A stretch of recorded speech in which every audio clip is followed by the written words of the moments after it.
My name is Claire. I am 34 years old, and tonight, I want to tell you a story that has lived in my heart for years. A story about a man whose strength impressed the world but whose weakness was only one thing: my touch. Have you ever met someone who looked untouchable? Someone so confident, so powerful, so admired, that you thought nothing could break them? That was Noah. Everyone thought he was a rock. Strong. Unshakable. Unstoppable. But to me, he was something else. He was the boy who fell in love with the girl who believed in him, and he was the man who lost himself when he lost her. I met Noah when I was 21. Back then, I was working at a little bakery on the corner of Maple Street in our small town in Ohio. I wasn't anyone special. Just a young woman trying to pay for college, waking up before dawn to roll out bread, clean counters, and smile at strangers. But Noah, he was different. He was 24, already working as a firefighter. The kind of man who carried himself like he could protect the whole world. The first time he walked into that bakery, his uniform was still dusty from a fire he had been at earlier. He looked exhausted, but his smile was warm. He ordered a black coffee and a blueberry muffin. And I, nervous and clumsy, dropped the muffin right in front of him.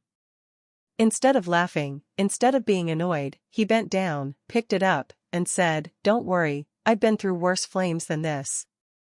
I laughed. And that laugh, he would later tell me, became his favorite sound in the world. Noah kept coming back. Every morning. Coffee. Muffin. Smile. Conversation. At first, it was small talk. Weather. Work. School. But slowly, it became deeper.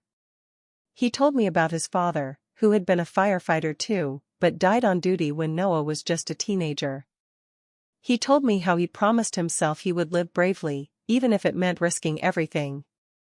And I told him about my dreams of becoming a teacher, about how I wanted to help children feel safe in a world that sometimes wasn't. It didn't take long before Noah asked me out. We went on our first date at the county fair.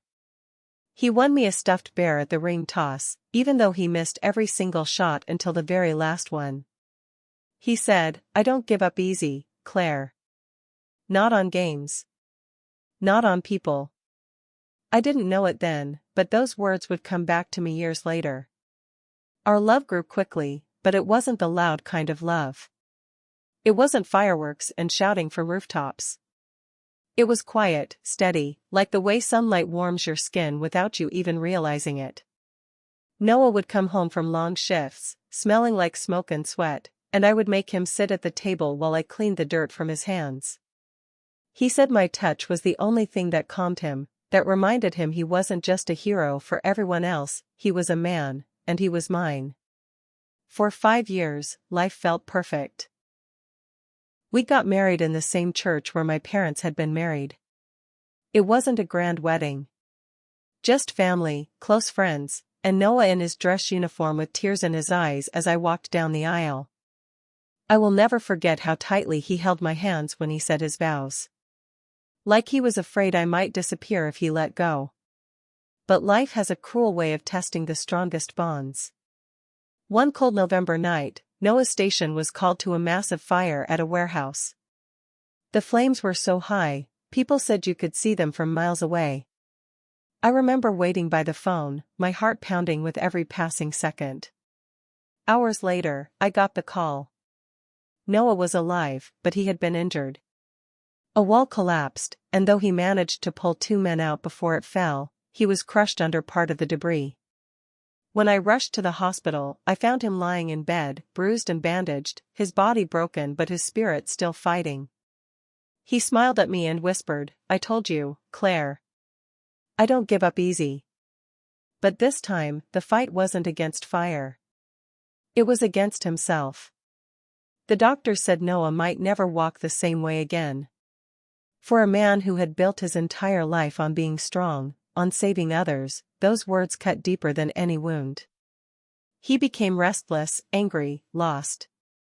Nights were the hardest. He would wake up screaming from nightmares, shaking, drenched in sweat. And I would hold him, stroking his hair, whispering, "It's okay, Noah. You're safe. You're home." Sometimes he pushed me away. He said he didn't want me to see him weak. But what he never understood was that his weakness was what made me love him even more. His weakness showed me he was human. That he needed me as much as I needed him. Months passed.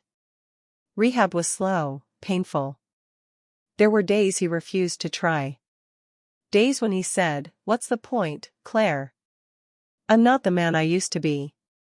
And I would take his hand, press it to my chest, and say, "You're still my man. My heart still beats for you. That will never change." It wasn't easy. We fought. We cried. We broke. But we also healed. Every time he fell, I was there. Every time I lost hope, he pulled me back with a smile, a word, a memory. And slowly, Noah began to stand again. Not just with his legs, but with his spirit.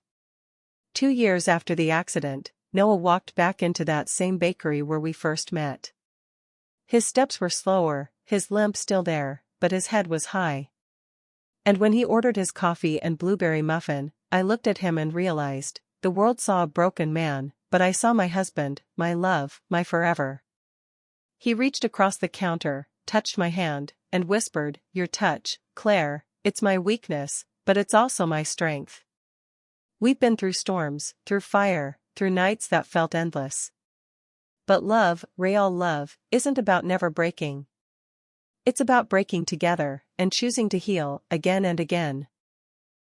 Maybe that's why, after all these years, I still look at Noah and see not just the man he is, but the boy who made me laugh with a muffin, the husband who cried at the altar, the fighter who refused to give up. Have you ever felt that kind of love? The kind that hurts, heals, and changes you all at once? If this story touched your heart, please take a moment to like, comment, and subscribe. Share it with someone who believes that even in weakness, there is beauty. Because sometimes, her touch is his weakness, but her love is his strength.